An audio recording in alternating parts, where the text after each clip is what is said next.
Hi everyone, Maria from Microtica here, and today I'll show you how to deploy a Strapi Serverless application on your AWS account using our production-ready templates.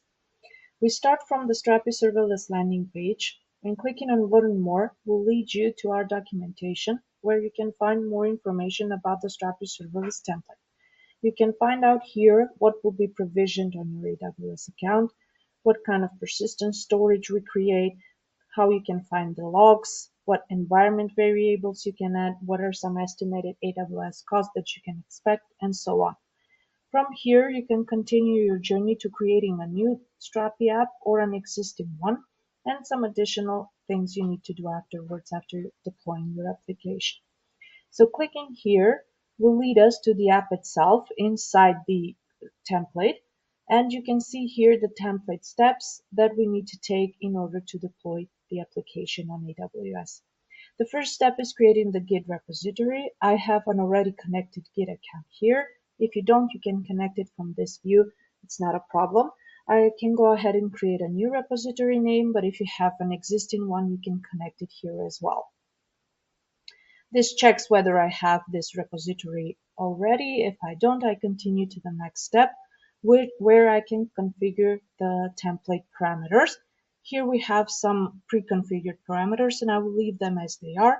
I will just add a name for the application, click on save and continue to the next step. So this step is where I choose an environment where I want my application to be deployed. I have two environments here already. I will click demo environment, and as I have an already connected AWS account, I will choose that one and I will add the region. If you don't have a connected AWS account, you will see a different view here, which will help you connect your AWS account in just a few minutes. And that's it. I click on deploy, and now the pipeline steps will begin, and I will see the logs which I can follow in real time. We have the logs here. You can see we have 4 steps in our pipeline: clone, package, push Docker image, and deploy component. And as they execute, we will wait for it to finish and for the deployment to be initialized. Okay, so I've skipped ahead to the finished pipeline steps. As you can see, the pipeline lasted around 7 minutes.